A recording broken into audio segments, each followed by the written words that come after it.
নাহমাদুহু ওয়া নুসাল্লি আলা রাসূলিহিল কারীম আম্মা বা'দ।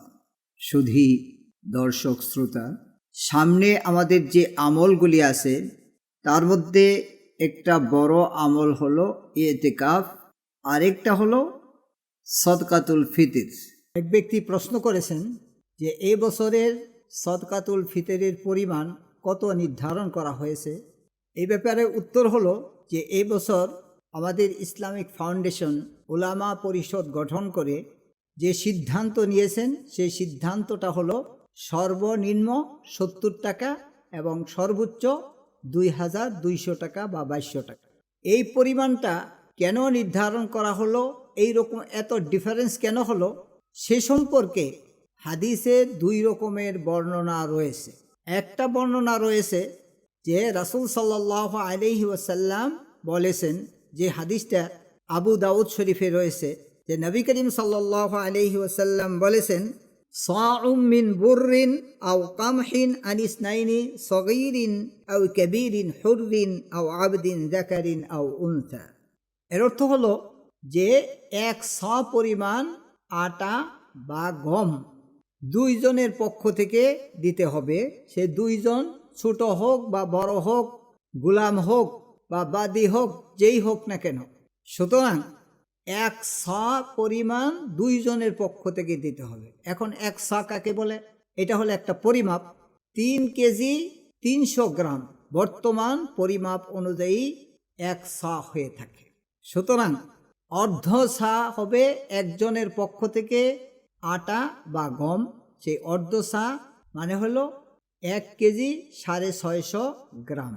বর্তমান বাজার অনুযায়ী উৎকৃষ্ট মানের আটা হিসাব করলে দেখা যায় যে 1 কেজি 650 গ্রাম আটার দাম 70 টাকার মতো হয়ে থাকে। এই জন্য উলামায়ে কেরাম সিদ্ধান্ত নিয়েছেন যে এই বছরের সর্বনিম্ন ফিতরা হলো 70 টাকা। এখন প্রশ্ন হলো যে 2200 টাকা আবার কিভাবে হলো? এছাড়া আরও কয়েকটা পরিমাণ বলা হয়েছে। 1500 টাকা বলা হয়েছে, 1200 টাকা বলা হয়েছে, 300 টাকার মতো বলা হয়েছে। এগুলি কেন হলো? এইটার পিছনে কারণ হলো যে রাসূল সাল্লাল্লাহু আলাইহি ওয়াসাল্লাম থেকে আরেকটা হাদিস আছে, বুখারী এবং মুসলিম শরীফে রয়েছে। হযরত আব্দুল্লাহ ইবনে ওমর রাদিয়াল্লাহু আনহু থেকে বর্ণিত যে হাদিসটা, সেই হাদিসটা হলো যে তিনি বলেন, ফারাদা রাসূলুল্লাহ সাল্লাল্লাহু আলাইহি ওয়াসাল্লাম যাকাতাল ফিতরি সাআম মিন তামারিন আও সাআম মিন শাঈরিন ওয়া আমারা বিহা আন তুআদ্দা ক্বাবলা খুরুজিন নাস ইলা সালাত। সুতরাং এইটার দ্বারা বোঝা যায় যে কেউ যদি খেজুরের দ্বারা বা কিশমিশের দ্বারা বা জবের দ্বারা, এগুলির দ্বারা যদি কেউ সদকাতুল ফিতর আদায় করতে চায় তাহলে তাকে পূর্ণ 100 দিতে হবে, অর্থাৎ 3 কেজি 300 গ্রাম দিতে হবে। আর যদি আর একটু বেশি দিয়ে দেয় সেটা তো আরো ভালো। সুতরাং 3 কেজি 300 গ্রাম দিতে হবে খেজুর দ্বারা দিলে, কিশমিশ দ্বারা দিলে, পনিরের দ্বারা দিলে, জবের দ্বারা দিলে। এখন বর্তমান বাজারে 3 কেজি 300 গ্রাম কিশমিশের দাম হিসাব করলে দেখা যায় 1500 টাকা হয়ে যায়। আর যদি খেজুরের হিসাব ধরা হয় তাহলে মধ্যম ধরনের যে খেজুর আছে এইটাও যদি 3 কেজি 300 গ্রাম হিসাব করা হয় তাহলে 1250 টাকার মতো হয়ে যায়। আর এমনিভাবে যদি জবের দ্বারা দেওয়া হয় 3 কেজি 300 গ্রাম জব, তাহলেও এটা প্রায় 300 টাকার মতো হয়ে যাবে। সুতরাং এইভাবে যদি কেউ পনিরের দ্বারা দিতে চায় তাহলে সেটার হিসাব হলো 3 কেজি 300 গ্রাম পনিরের দাম বর্তমান বাজার অনুযায়ী 2200 টাকা হয়ে থাকে। সুতরাং এই হিসাবে এইরকম ডিফারেন্সটা হয়েছে। আর বর্তমান উলামায়ে কেরাম এই ব্যাপারে সিদ্ধান্ত নিয়েছেন যে শুধুমাত্র 70 টাকায় একটা নির্ধারণ করে দেওয়া হয়তো, এরকম না। যেহেতু মানুষের ক্যাটাগরি বিভিন্ন রকমের আছে, কেউ নিম্নবিত্ত, কেউ মধ্যবিত্ত, কেউ উচ্চবিত্ত। যে উচ্চবিত্ত আছে সে 70 টাকা দিবে কেন? তাকে আল্লাহ তাআলা সামর্থ্য দিয়েছে, তিনি 2200 টাকা করে ফিতরা আদায় করবেন বা এর চেয়ে বেশি আদায় করতে পারেন। আর যে ব্যক্তির সামর্থ্য কম, তিনি কমপক্ষে 70 টাকা আদায় করলেই হয়ে যাবে। আর এই ফিতরাটা নিজের পক্ষ থেকে দিবে, তার নাবালেগ সন্তানের পক্ষ থেকে দিতে হবে, যেটা ইতিপূর্বে আলোচনা করা হয়েছে। আর এই ফিতরাটা আদায় করতে হবে ঈদের দিন সকালবেলা থেকে নিয়ে ঈদের নামাজের আগেই শেষ করতে হবে।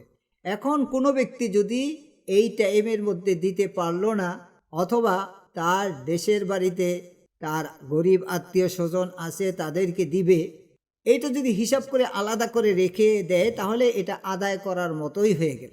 ঠিক এমনিভাবে কেউ যদি রোজার মধ্যেই আদায় করে দিল ঈদের আগেই, তাহলেও সেটা অগ্রিম আদায় হয়ে যাবে। যেরকম জাকাত কেউ যদি অগ্রিম দিয়ে দেয় সেটা আদায় হয়ে যায়, ঠিক এমনিভাবে এটাও আদায় হয়ে যাবে। আর যদি সদকাতুল ফিতর হিসাব করার পরে কোনো ব্যক্তি যদি দিতে ভুলে গেল, তাহলেও পরবর্তীতে যখন স্মরণ হবে তখন যদি দিয়ে দেয় তাহলেও আদায় হয়ে যাবে। আসলে এই সদকাতুল ফিতরের উদ্দেশ্য ছিল গরিব দুঃখীদেরকে ঈদের খুশিতে সামিল করা।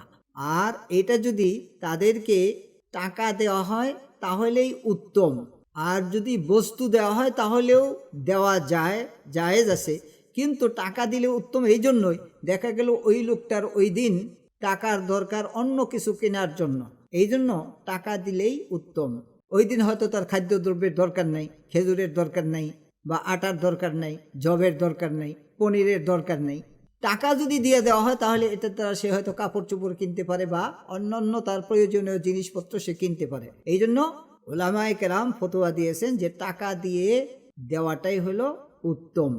আর যদি কোনো বস্তুর দ্বারাও কেউ আদায় করে, যেমন আটা 1 কেজি 650 গ্রাম আটা দিয়ে দিল, তাহলেও আদায় হয়ে যাবে। এরকমভাবে 3 কেজি 300 গ্রাম খেজুর দিয়ে দিল, তাহলেও আদায় হয়ে যাবে, এতে কোনো সমস্যা নেই। কিন্তু উত্তম হলো টাকা দিয়ে দেওয়াটা। আল্লাহ তাআলা আমাদেরকে বুঝার এবং আমল করার তৌফিক দান করুন। আপনাদের যদি এছাড়াও আরও কোনো প্রশ্ন থাকে আপনারা আমাদের কমেন্ট করে জানান, ইনশাআল্লাহ পরবর্তীতে আমরা উত্তর দেওয়ার চেষ্টা করব। আল্লাহ তাআলা আমাদের সবাইকে সুস্থ রাখুন, ভালো রাখুন এবং ইসলামী সঠিক জ্ঞান আহরণ করে তদনুযায়ী আমল করার তৌফিক দান করুন। আমিন। ওয়া আখিরু দাওয়ানা আলহামদুলিল্লাহি রাব্বিল আলামিন। আসসালামু আলাইকুম ওয়া রাহমাতুল্লাহ।